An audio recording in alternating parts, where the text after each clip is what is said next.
Hello, fellow human light beings. This is Mahadeva, the Thunder Wizard. Welcome back to the Thunder Wizard channel. So this is October 15th, where I'm at. It might be still October 14th, wherever you are at. We've just come through a solar eclipse that has crossed over the United States, the western half of the United States, down through Central and South America. And so we'll be talking again about that. But I want to share with you a journey that I took, had to have been a couple weeks ago, where I had a very interesting, unexpected journey where I was transported to the underworld, where all of the dimensions have their roots. And the Naga king showed me how the Nagas actually have far more control over what happens in our unconscious minds. I also went to the highest realm and was able to see how Shiva in the highest realms influences our consciousness, and how these two realms are connected, and how the being known as Vasuki, because that's who he said he was, the being known as Vasuki, how Vasuki is the servant of highest awareness known as Shiva. It was a very interesting experience. So the unconscious mind, first there's the unconscious mind that we have. Each of us has our own unconscious. There are three minds. There's your conscious mind. There's more than that. There's a superconscious and a higher consciousness, all of that. But as far as we're concerned, for the most part, we have three minds. We have the conscious mind, which is what is interacting with this video right now. You are hearing information, you are consciously processing it in the third dimension. This is the realm of the intellect. The intellect is what you use to interface with three-dimensional reality. This is your conscious mind. You have a subconscious mind. People call the subconscious mind, they use that for all kinds of things, and most of the time when they say subconscious, they mean unconscious. The subconscious mind is in between your conscious and your unconscious. It means it is thoughts and feelings and impulses that are happening below your conscious awareness, but you have access to them. You can access them if you choose. So they are on the subconscious level. The unconscious means that it is not accessible to your conscious mind. If it does become accessible to you, it is no longer in the unconscious, and this is the goal of all spirituality, of all psychotherapy. This is the goal of, this is the goal of all life, is to be able to be conscious of everything that is in our unconscious mind. And at that point, our unconscious mind is clean. The unconscious mind is the part of the mind that is used to manifest everything. So the power of the Nagas is that they are aware of what is going on underneath everything. And this is why Nagas, snakes, have always been associated with not simultaneously secret, forbidden knowledge, but also associated with the highest awareness. Shiva, the Vedic deity of awareness, of highest awareness of the self, he wears snakes on his wrist. He has a snake that wraps around his neck, which there's a whole bunch of symbolism to that. So how is it that the God of highest consciousness is so associated with the God that is the God of the unconscious mind? Because it represents being fully conscious and having your unconscious mind completely clear of unwanted impulses and programming, because it is your unconscious mind that creates everything.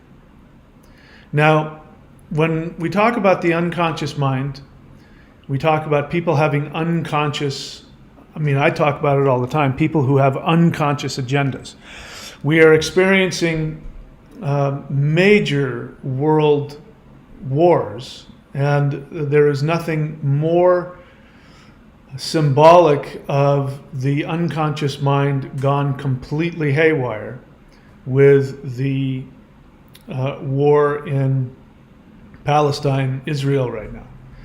What is happening there is the unconscious people being completely, totally programmed by their unconscious, unresolved issues and impulses, and these to engage in the kind of warfare that is going on both sides. You have people who actually, this is generational unconscious wounds that are in the unconscious mind that have been suppressed. So when people act at that level of violence, it means that they are actively trying to suppress not only their rage and their pain, but their guilt.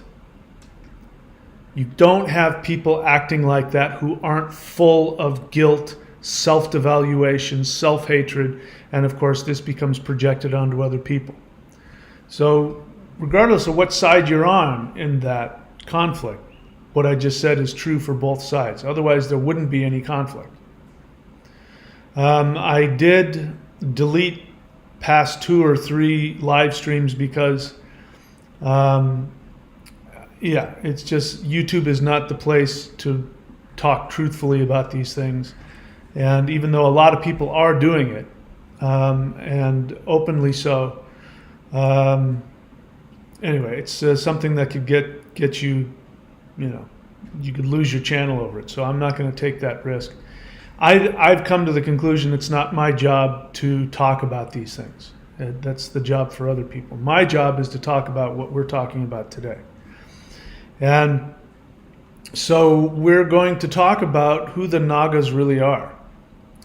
And, we see our love-hate relationship with our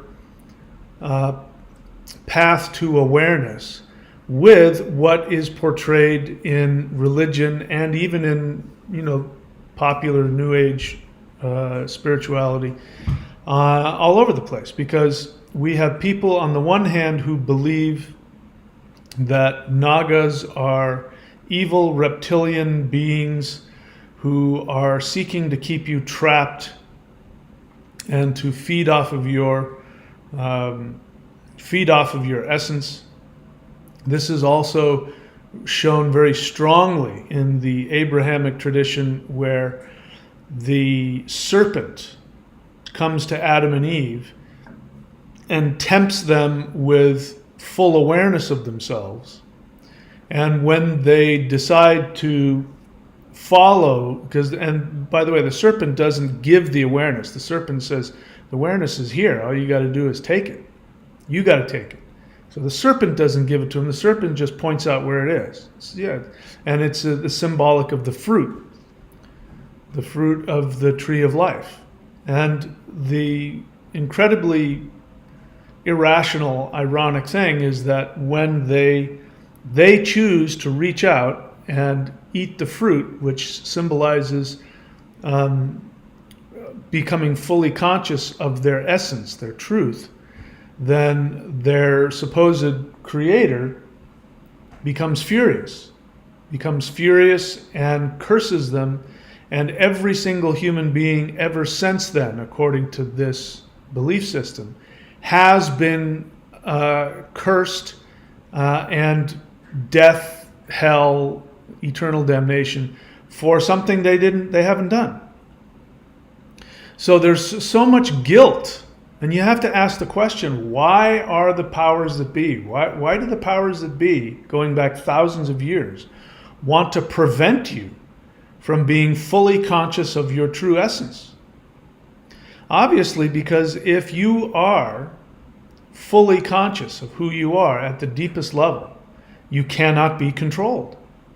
Not only can you not be controlled, you can control reality. So this is the message of Shiva. Shiva has the serpents on his wrists and around his neck because his unconscious mind is completely clear of any unwanted programming or impulses. And so he has the ability to consciously choose all of his thoughts, his beliefs, and his actions. And that's why he is the supreme God. So, when we look at gods, we think of them as being, they've always been there. If you ask a Christian or a Muslim or a Jew, Jehovah, Allah, God the Father, they're going to say, well, he's always existed. But in the pre-monotheist traditions, which are polytheistic, what you would call God is just pure consciousness that has no agenda and has no attachment and is manifest in multiple deities. And so, but in the case of Odin didn't always exist in the Germanic pantheon because the Germanic pantheon is identical. It's an Indo-European pantheon. And if you haven't read my books, please go read them. You can get my books at michaelwilliamdenny.com. And in my books, I show you how the Indo-European words for the deities are the same in all of the Indo-European traditions. The most interesting one for me is the god of thunder, which in the Germanic tradition, from the Norse pronunciation of Thor. In the Vedic, his name is Indra. They look like two completely different words. But when you look at the etymology of it, you find out that Thor is a contraction of Thunar. Thunar comes from two Indo-European words that you could find in Vedic. The Vedics would have, if you said the word Thunar to an ancient Vedic, they would know exactly what you were saying. Because Thu is the power of the moon, the power of the drop of ambrosial nectar, and Nar, where you have that, that's a prefix in the supreme God called Narayana, which Nar means Lord. It's a rough translation, but it means Lord or ruler or self-aware. So Thunar means the Lord of the ambrosial nectar of the moon. And Indra is a contraction of three words, In, Thu, Ra. In means full. Thu has the exact same meaning. It means the drop of nectar, ambrosial nectar of immortality. And Ra is the ray of the sun, and it means king. So you have the exact same meaning with two pronunciations, slightly different emphases. One is an emphasis on the moon, which is the mind, and one is an emphasis on the masculine rays of the sun.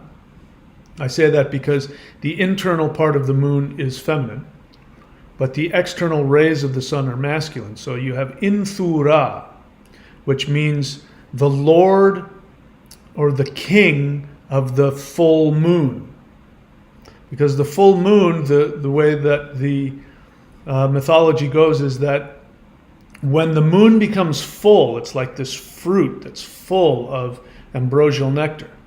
And the reason why the moon goes from full to empty is because Indra flies up into the sky and he consumes the moon. And that's why it goes dark. That's why it gets smaller and smaller and smaller. And then it squishes out of his hands, it flies out of his hands and comes up out of the ground again and then becomes full. And when it becomes full, he grabs it and pulls it down under the earth and consumes it. So I got off on a tangent, but you guys really should read my books. If you're coming onto my channel, it's frustrating to me. Again, this is why I don't answer a lot of questions, because people who are new and aren't subscribed and haven't been here for a while, if you come on here, you're going to ask questions I've already answered many times. And if you really want to get the most out of this channel, it really is in your best interest to take advantage of the tools that I make available for you, including my books. So anyway, I'm getting off topic here. So Nagas, as I'm talking about, are seen both as these amazing teachers, and they're also seen as tricksters, and they're also seen as deceivers. And how you experience a Naga will depend on your consciousness. If you have unresolved, hidden, pushed down wounds and impulses, and you are unconscious of what is really going on with you, you will experience Nagas as deceivers and as tricksters, and you will be frightened of them. And the reason that you will be frightened of them is because a being who knows, who can see into your unconscious, can totally control you. Now, Nagas aren't seeking to control you, but you will feel that they are. And the truth is, all they have to do is just tap at one of your unresolved issues, and you won't have any control over your response. And so you will feel controlled, even though what's happening is a Naga is coming to you and saying, here's what's really going on with you. You need to look at this. This is defensiveness. You know, I've used this example many, many times, and it's completely outdated, but when you look back on it, it's very telling. When I was a kid in the 60s and 70s, it was not socially acceptable for people to be openly homosexual. I mean, you didn't do that. Unless unless you were, working in Vegas as a performer. Males, you just didn't do that. And so what happened is you had, and as we know, physically, 10%, something like that, 10% of people are born, sometimes with, physical differences in the chromosomes, but mentally and emotionally, they're born this way. So it's a perfectly legitimate way of being, just like having brown eyes and green eyes. It's just something that happens and has happened in the human race forever. But of course, we didn't allow people that option. It wasn't something that we allowed people to be back then. And so there would be huge amounts of people who were what people would call latent homosexuals. And what it meant was that they were completely unconscious. And so you would have men who would get married and have kids, and then you'd find out that they were on the side, on the down low. And when the truth came out, it would be very damaging to them. And then there would be people who would fight it, and they'd actually kind of go schizoid. And they would be incredibly defensive. They would overcompensate trying to look masculine. People would go, that guy's a latent homosexual, meaning he's unconscious of his own true essence. And that's a really great example, because that's what it's like. That's what's happening in Israel right now, but not about sexuality, having to do with who has the right to live where.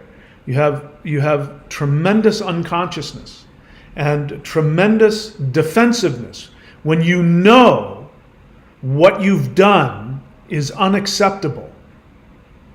Whether, you have in the case of homosexuality, there's nothing evil about that. But when you have unfairly targeted, harmed, attacked, stolen from other people, and you know that that's what you've done, and you cannot accept that within yourself, it gets pushed into your unconscious mind, and then you become a hypocrite. You overcompensate. You overcompensate by being condescending, superficial. You become a liar. You become a hypocrite. And whenever somebody points it out to you, you overreact. This is methinks the lady doth protest too much, as Shakespeare says. So in order to experience your unconscious mind means you have to accept realities about your essence that you're in denial about. Now, we could go into, people being bad and evil and all of that, but where the real denial is, the deepest unconscious truth about yourself that human beings are actively fighting against, is your divinity.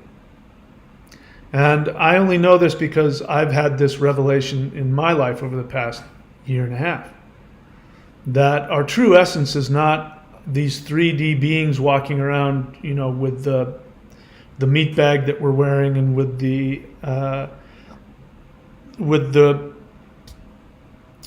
character, the avatar, the personality that we carry around with us. Our true essence is of a deity. And our conscious mind is seeking to push that down, keep it in our unconscious awareness. So anyway, this is a really long intro, and I'm wasting a lot of time. But let's get to Vasuki. So Vasuki came to me and said, I want to take you to my realm, and I followed him down to the underworld. And bear in mind, I knew a little bit about Vasuki, but I didn't know a lot. I know that Vasuki is the NAGA that is wrapped around Shiva's neck. I knew that Vasuki was the serpent that was used to stir up the ocean of milk, which separated out from it the poison from the ambrosial nectar, the nectar of immortality. And so the gods and the asuras. Asura is translated as demon, and that's not what it means. Asuras are not demons. Asuras are gods. They are gods of time and space and the third dimension. The reason why they are at war, in fact, it's not the asuras that are fighting the devas. The devas are fighting the asuras. And the devas are fighting the asuras because the devas are timeless. They are beings of pure light. They are beings of celestial energy. They do not like space-time because they live in a timeless perfection. So the asuras don't. These are deities that live in space-time, and they are associated with things like love and pleasure and sensuality and all the things associated with that. So they seek things that similar to us. They seek power, they seek pleasure, they seek temporal things, and they have power over these temporal things. And so that's why Venus is seen as the priest to the asuras, because Venus, Shukra, represents experiencing third dimension and enjoying it, whereas the devas represent transcending beyond it to timelessness. So unfortunately, the Vedics have taken a slant too extreme, and they call the asuras demons, and that's not what they are. Demons are altogether something completely different. That would be what the Vedics call the Rakshasas, which are, something else. So the the asuras and the devas use Vasuki to stir up the ocean of milk so that they can separate the poison from the nectar of immortality. And it's interesting that this is what is trapped in Shiva's throat. What's trapped in Shiva's throat is the poison. And this is where he purifies it. And Vasuki is wrapped around. All of this means that Shiva speaks the truth of the poison that is destroying you. And he filters through it. He filters the poison to bring out the truth. And what does that mean? It means that the poison is your unconscious resistance to higher dimensional truth.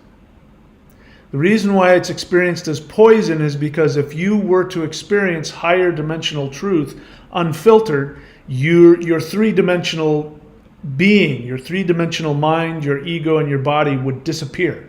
It would kill you physically. So it's seen as poison. So the fact that Shiva can drink it and not be killed by it means that he doesn't have any unconscious, unresolved issues holding him into a lower vibration. And this is the goal. The goal is to be able to be in complete truth in your physical 3D body and not have that higher dimensional truth destroy you.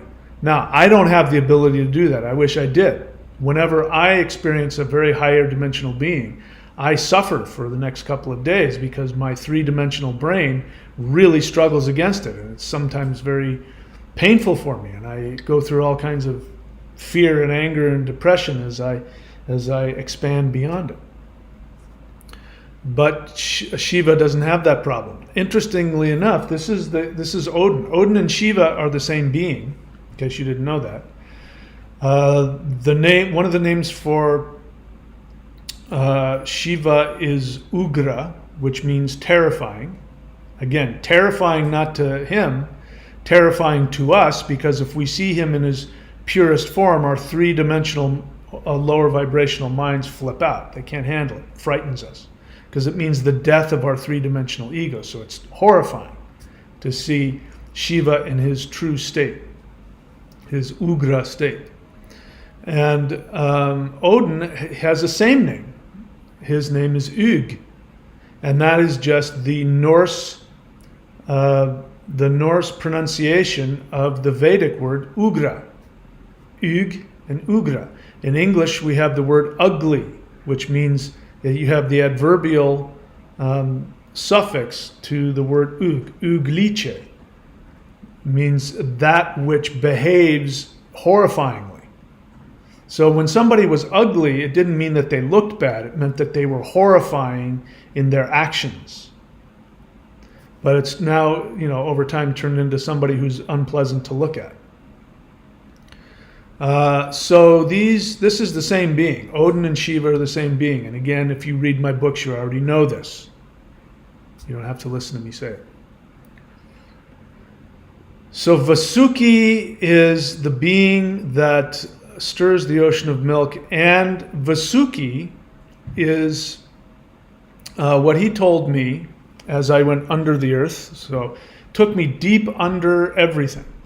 And we went lower and lower and lower, and I didn't know what was happening. I was having a hard time staying with it because I was like, where the hell are we going? I don't know that I want to go to the underworld. That doesn't sound like a very nice place. But, and he didn't tell me his name was Vasuki right off the bat. He was just this big giant serpent, NAGA. And he let himself be known as, he was the Lord of the Nagas, and he was taking me to his realm. And so as we got down lower and lower and lower, we then got into this beautiful space, this beautiful world opened up. And the interesting thing he said to me, he says, we don't have any light down here. The only light that's here is coming from, and I can't remember what he said, but I found out later, because then I went and researched who this being was.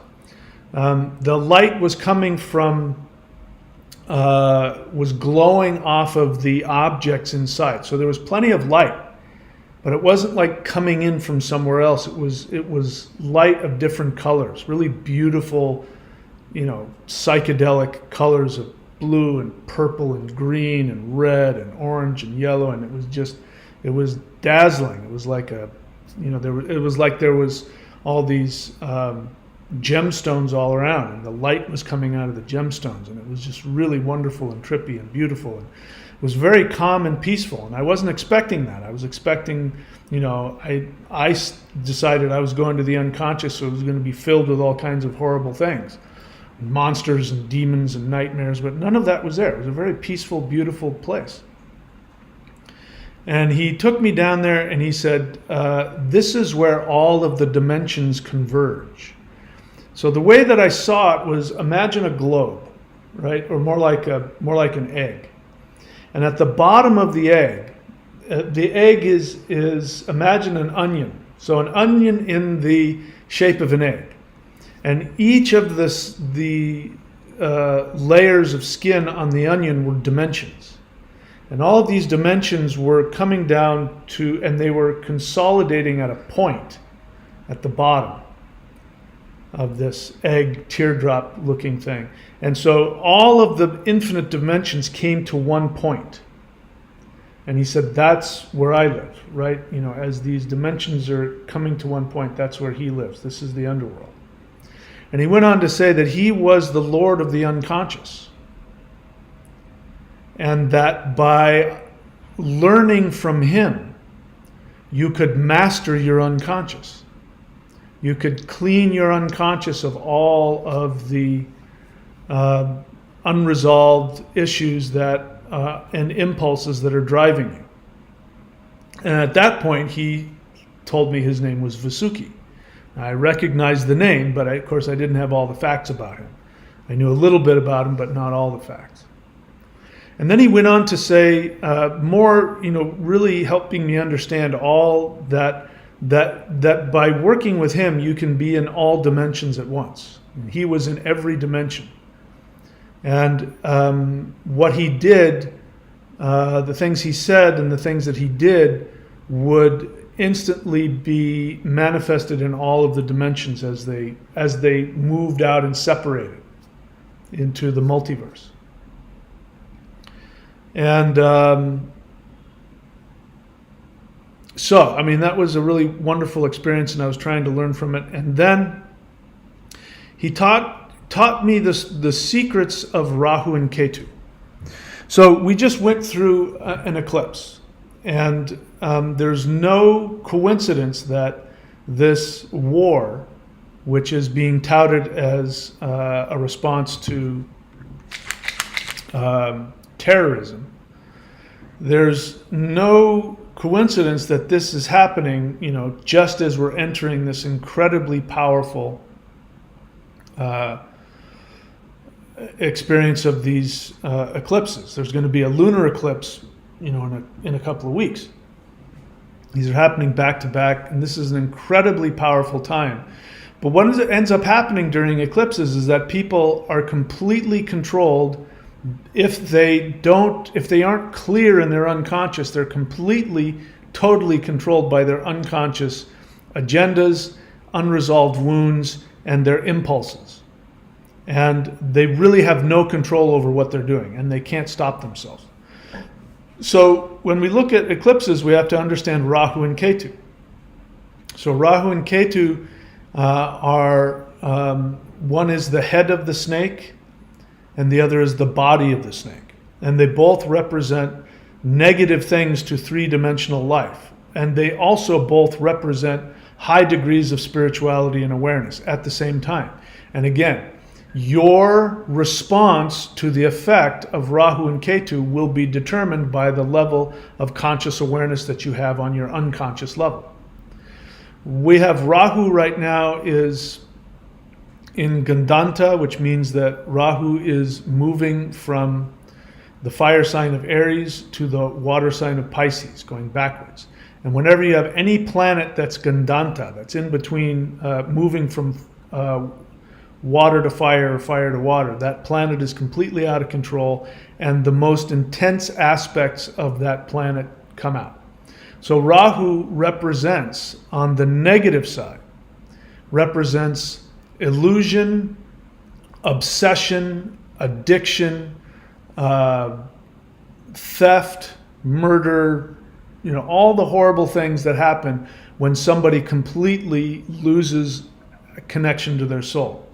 And so when you have a Rahu, this eclipse was lorded by Ketu, but I mean, they work together. So Rahu gets in between the soul and the mind. That's the symbolism of the sun going dark, because the moon is in front of it. But what it really means is that Rahu is swallowing the sun. And when he swallows the sun, but because he's just a headless snake, it pops out of his neck, and he's hungry again, which infuriates him, which is why he represents addiction.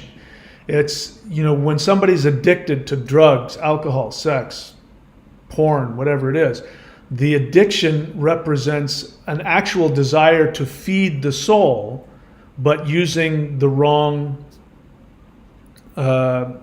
things that do the opposite. Taking a drug doesn't satisfy you; it just makes you want it more and more and more and more and more.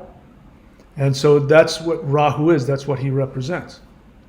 And Ketu represents being completely clueless, because he doesn't have a head. It means not having any conscious ability to control your impulses, because it's just pure bodily impulses. You just don't know why you do it. So these are what the negatives of this represent. And what has always been kind of challenging for me to understand is knowing that the Nagas are actually extremely powerful deities of deep spiritual knowledge, and yet Rahu and Ketu are also Nagas. And what he explained to me was, what Vasuki said is, he said, Rahu and Ketu aren't real. They are like a holographic refraction. So light hits something, and you see this like when you look through your camera. A lot of people think they've caught orbs on their camera, and the only thing that's happened is they've seen, light refracting within the lenses of the camera. And you see this a lot with older, like 70s movies, when they open the shot and it comes by the sun, you'll see these like pearls of light sort of move across the screen in unison. And we just got used to that. As a kid, I got used to seeing that, and you just tune it out. You don't notice the refractions coming from the lenses. So I think that's why a lot of modern people younger people don't recognize it, and they see a refraction and they think it's an ET or an alien or an orb or something, because it's not as common in the lenses we have now. They've gotten better at getting rid of the refractions. So Rahu and Ketu are these refractions in the sky. And these refractions are like they cloud our vision, our experience, our perception. And so he was very clear, saying that this is why Rahu and Ketu are so dangerous, because they're not real Nagas. They represent these weird light refractions that open up portals to karmic issues. So this is why if their unconscious is clean, if they've done a lot of spiritual practice and meditation and self-examination, that when Rahu comes up, you actually get a deeper understanding of yourself. When Rahu comes over a conscious person, they see into other dimensions. They now have this portal through which they can see truth on a deeper level. And that's because there's no unresolved unconscious issues that they are reacting to. But for somebody who isn't completely enlightened, shall we say, when this refraction, comes over us, it stimulates and brings to life the unconscious, unresolved issues, which then seem real.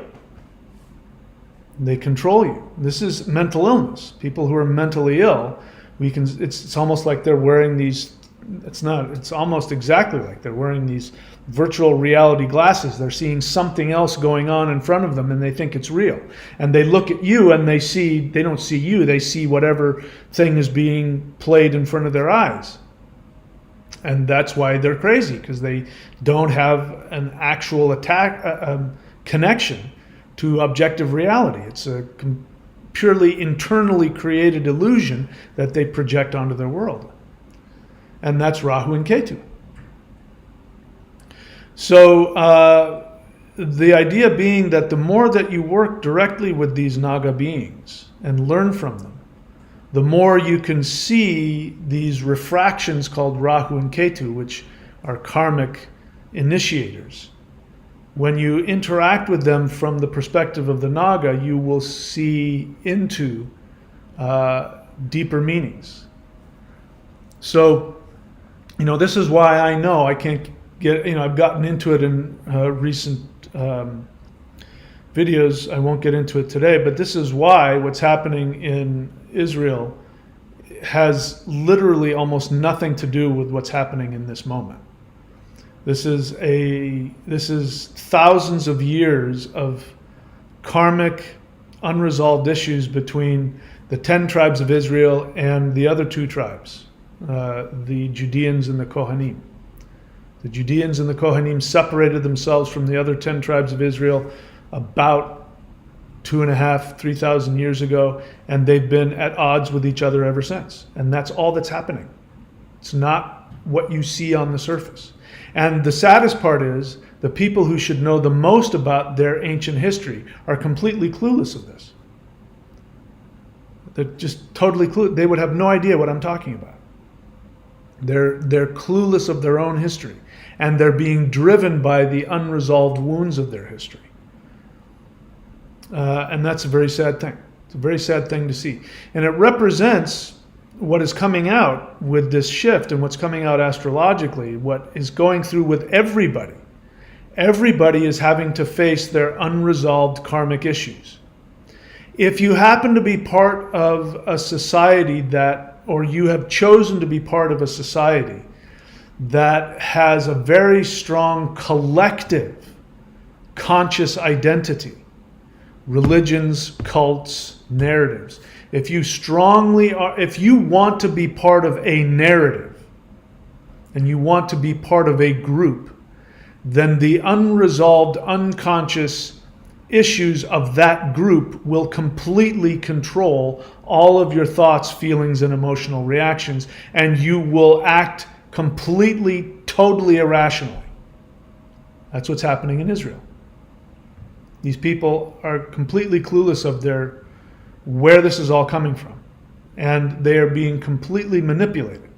And the worst part is that there are dark force people who know this and know exactly how to manipulate large groups of people, whole nations, whole societies.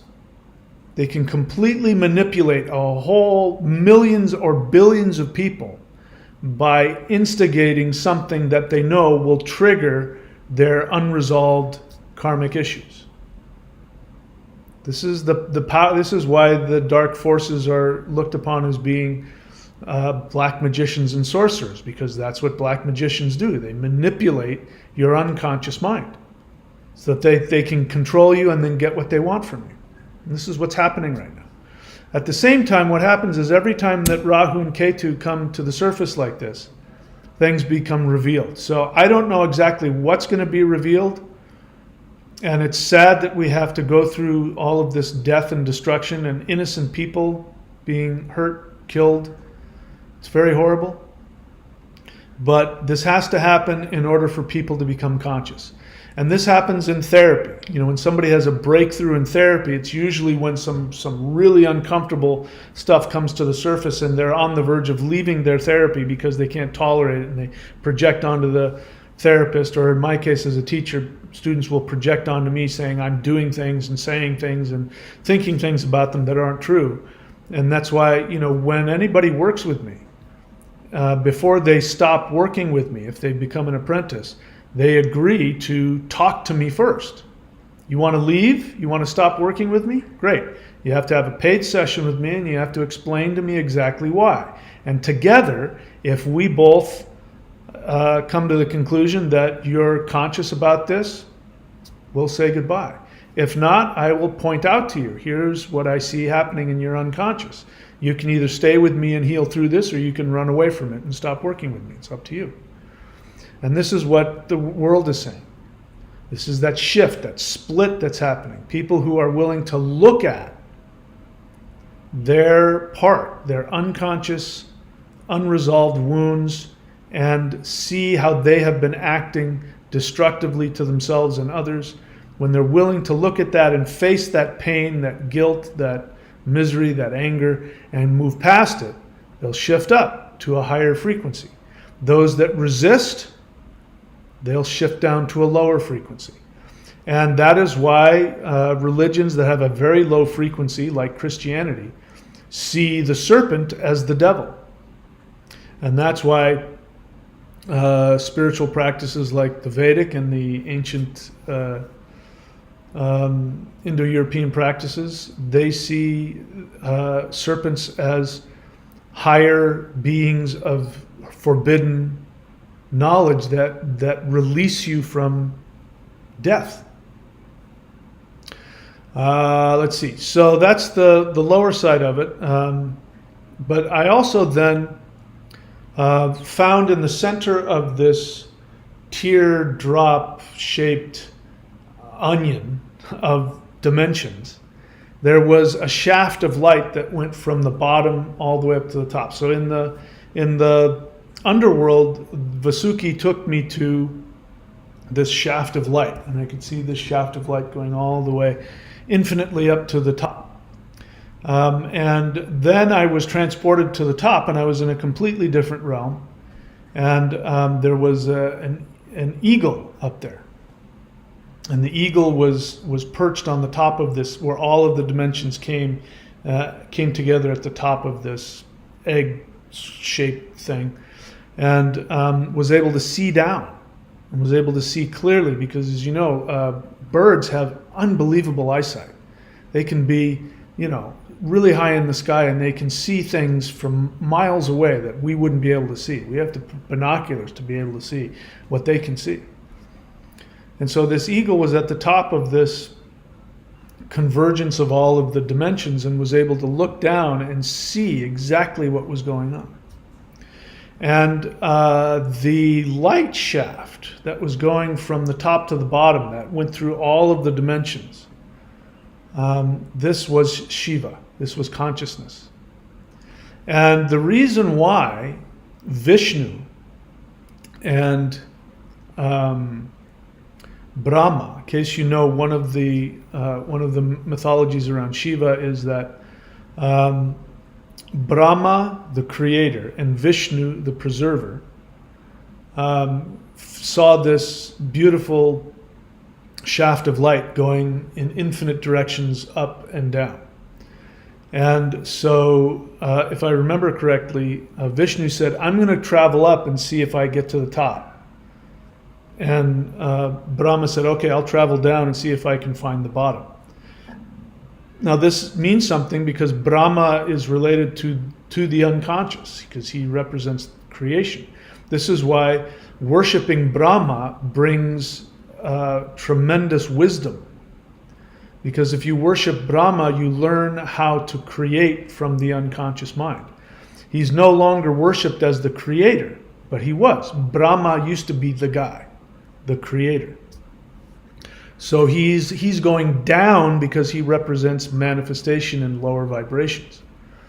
And Vishnu represents the soul, and represents the, preserving the third dimension so that you can be fully divine and be in the third dimension. And so that's why he goes up, because the connection is, the connection either goes from the heart to the navel, or from the heart to the third eye. The heart is in the center. So Brahma and Vishnu come back, and Vishnu says, I couldn't find the top. I couldn't find where it ended. And Brahma lied, and he said, yeah, I got to the bottom. And then the moment that happened, Shiva came out of the shaft of light and cursed Brahma because he lied, because he had an ego. And of course, Brahma is the ego. He's the unconscious mind. So he was only acting from his awareness. And Vishnu, being the soul that's seeking to connect to higher dimensions, of course, he says there's no end to it. It's infinite. But that was the light that I saw, that was going from the bottom all the way to the top. And then I came to understand that in fact was Shiva. Shiva was the consciousness that went through all of them. I was going to say earlier, the reason why Odin became king of the gods, he didn't used to be king of the gods. He became king of the gods. He became king of the gods because he became fully aware.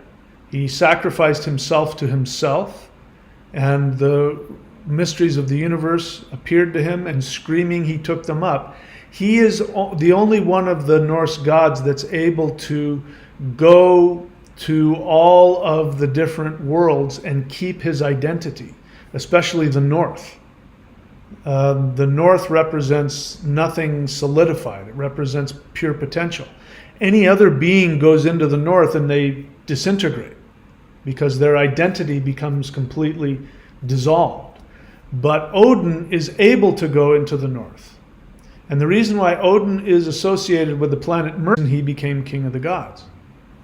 And I don't know what I was talking about earlier, but the gods are not like the Abrahamic understanding where there's this one God that's always been. What was before God? Nothing. God has always been. That's not true. The deities come and go. The deities have their own enlightenment, and they get to a certain place and then they transcend. And then there are beings that aren't deities and they become aware. And as they become aware, they then shift into deities. This is a moving kaleidoscope.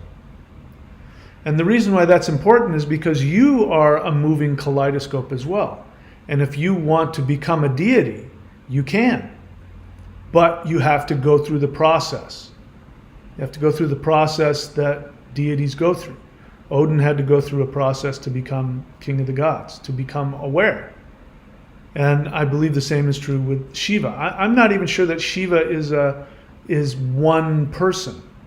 I think Shiva might be a title. The title stays the same, but different beings take that role as consciousness is shifting. I can't tell you whether this is true or not true, but I think it's incredibly empowering. And I'm telling this to you to inspire you to seek to want to evolve. You can't do that if you're holding on to victim mentality. That's why I won't tolerate any victim mentality communications on my channel. You're welcome to watch and you're welcome to do the practices, but if you stubbornly feel the need to defend your victim mentality, I won't talk to you. I will not give any airtime to that. What else? Anything else about this? I'm just interested to see what's coming from this. We're in just a tremendously challenging transition period, and I'm really, really interested to see what's coming from this. So if you're new to the channel, I didn't give you the speech, I'll give it to you now. This channel is not about you listening to me talk. Everything that I've just said is completely meaningless to you if you don't take the appropriate actions to shift into this awareness. And that can only be done through practices and actions. If you don't do anything, more than likely nothing's going to change. So there are three things I want you to do. The first thing I want you to do is I want you to go to the Thunder Wizard playlist. This is free on the YouTube, my Thunder Wizard YouTube page. Go to the playlists. First thing I want you to do is I want you to go to the guided interdimensional meditations. You can go to higher level interdimensional meditations here at the 90-day challenge, but you can start there on the free playlist. All you have to do is just put on your headphones and let me guide you through a meditation, and that will give you access to higher dimensional energies, or at least introduce you to a method which can give you access to higher dimensional energies. Second thing I want you to do is I want you to go to the playlist and go to the Qigong folder. You know, I got another one recently. I mean, it happens usually, at least once a month, maybe once a week, somebody will message me and call me, names because, they don't want to pay money to learn. And they obviously haven't put any effort into looking at the free stuff. There's far more free things on my channel than there is paid. So there's no excuse. If you come onto my channel and you don't do these practices, it's because you choose not to. So the second thing is to go to the Qigong folder and do any of those. Awakening the Immortals, the Hul breath, Huar breath, Heaven-Earth meditation, whichever one you want. And do one of those on a daily basis. The third thing I want you to do is go to the 12 steps to 5D. And I think I've got all the way up to step 7 already. So you really need to, that's steps 1 through 7 is where the real meat is. So do those things. And if you do that, you won't have any more victim mentality. You can get rid of your victim mentality by doing that. If you don't do anything, those refractions of the Nagas, which we call Rahu and Ketu, will control you in the negative. They will constantly stimulate you to operate in the negative, operate destructively. If you want to get beyond the refractions of Rahu and Ketu and get to Vasuki, the Lord, the king of the Nagas, then you have to be willing to clean out your unconscious mind. And that can only happen by choosing what you believe about the universe, regardless of how you feel, learning how to do the simple practices and meditations that will shift your frequency up. And then in order to keep that frequency up, you will then have to take corresponding actions toward living your highest truth. When you do all those things, you are guaranteed to vibrate at a higher frequency. The dimensions are frequencies. And the fifth dimensional heaven on earth that everybody's talking about already exists in a higher frequency state. But we won't see it if we don't change our frequency. This is a path of how you do that. Follow my directions to the letter, and I guarantee you, you will be going in that direction. Once you've done those practices and you want more, you've felt the power and you want more, then go here to the 90-day challenge at thunderwizard.com website, not the YouTube channel, the website. Subscribe there. You can unsubscribe whenever you want. Subscribe to the Warrior 90-Day Lightning Qigong. Again, just follow my directions. All you do is press play on the videos and just do exactly what I tell you to do. And I guarantee you, you will shift. For those that want to master the energies, I currently am giving away every single one of my video teachings and certifications here at 923.thunderwizard.com. I was giving it away for like $200. We've got past that. I've shifted it up. I think it's 500 and something now. But it's worth at least $3,500 if you were to buy each one of these things. And we're talking about certifications for Vedic astrology, for rune readings, for healing, for being a life coach and teaching people how to find their highest path in life, their true soul desire. The 5-element Maushan moving shamanic forms, which are the most powerful energy practices, I think, in the history of the planet. If you do those things, I guarantee you massive amounts of energetic shift. Go here to 923.thunderwizard.com. That is not going to last much longer. When we get to the end of this month, I'm going to raise the price again. So take advantage of that now. And of course, my books, michaelwilliamdenny.com. All right. I'm happy to look and see what's here. I'm only taking questions from people who are subscribed and I recognize your name. If not, I will not answer your questions because, as I said, more than likely you haven't put the time into the channel or the books. I've already probably answered the question for you. Nothing here. I don't see anybody seeing anything. So, all right, that's it. Nothing to respond to. So that's it, my friends. Thank you so much again. Thank you for having the patience to listen to me straddle all these different threads in my mind. It's very hard for me to stay on one topic for very long, but I appreciate you following me through. And again, this is probably the most important time in history for us to be meditating and taking positive actions. My strong suggestion is that you disconnect from the narrative, whatever that is. This is the time, if you've been wanting to get out of that cult, get out of it. If you've been wanting to get out of that destructive relationship, get out of it. You've been wanting to move out of your parents' house and you're able to, now's a good time to do that. You've been wanting to start that new business. where you are working for yourself, making yourself happy. You've been wanting to start that new diet. You've been watching my channel, but you haven't gotten off your rear end to do any of the practices. You've been wanting to do the Maoshant. Now's the time. I don't know how much longer we have. We might have years before this final shift hits. Maybe not. I don't know. But I do know that there has never been a more powerful time to evolve than right now. And the way this works is if you don't do the work, you will probably shift backwards. So I encourage you to do the practices and to take the risks. The worst that can happen is that you will evolve. Worst case scenario, you will be more conscious than you were before. Best case scenario, you might be able to leave this 3D and move to a higher one. That's it, my friends. Thank you so much for showing up. I love you all, and I'm very grateful. Every single person who does the work, who does the meditations, you are empowering me, and I owe you a debt of gratitude, and so does all conscious beings in the universe.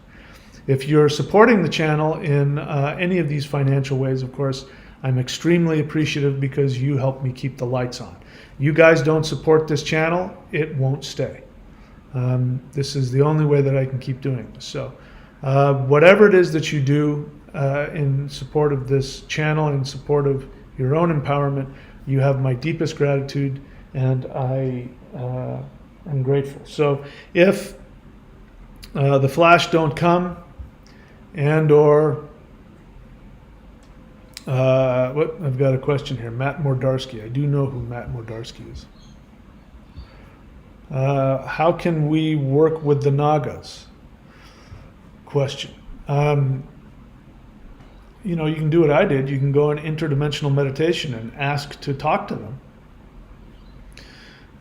Anytime that you're doing energetic practices, you're working with the Nagas. Remember, the Nagas, Vasuki is the lord of not only the unconscious, but he's the lord of all of the dimensions. They come from him.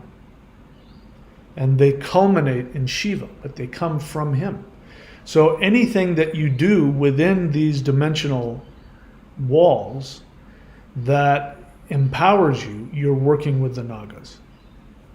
There's mantras and things like that, but you don't have to try and do something specific because you're already, intertwined with them. He's surrounding this entire dimensional, all of the dimensions. There is no dimension that doesn't have Vasuki in it. The Nagas are already there. And there are specific Nagas. Now, he's like the king of the Nagas. There are specific Nagas that are extraterrestrials. There are beings that live on other planets that in their natural form are giant cobras that are filled with this electric blue light. They are the masters of Kundalini. These are the beings who came to Earth thousands of years ago and taught people Kundalini yoga and taught people about the chakras. This was taught to humans by extraterrestrial beings whose essence were serpents. They had the ability to shapeshift into humans, which they did. And when human beings started becoming empowered, they became spiritually empowered. Their Kundalini was awakened. The powers that be, the human elites, got so threatened by that they expelled the Naga beings. They used to live here among us. And the reason why they don't physically live here anymore is because the humans kicked them out. Now, the Nagas weren't afraid. It's just, like all ETs, they don't stay where they're not wanted. That's why ETs never abduct. Those are humans. The moment you don't want them around, they leave. So the powers that be got so afraid, they told the Nagas to leave, and they did. So there are Nagas. If you do interdimensional meditation, you can communicate with them. They'll come and talk to you. Then be prepared. They're incredibly powerful. And if you're out I see this all the time, but whenever I see a snake, there's a lot of snakes here in Australia. And whenever I'm walking and I see a snake in front of me, depending on where he's coming and how he's crossing my path, that's telling me there's a NAGA that's trying to communicate something to me. And usually it indicates I'm about to have a very powerful experience. So just make the intention, Matt, and you can manifest that for yourself. All right. Thanks for the question. That's it. I love you all. I'll see you guys all next time. Take care. Oh.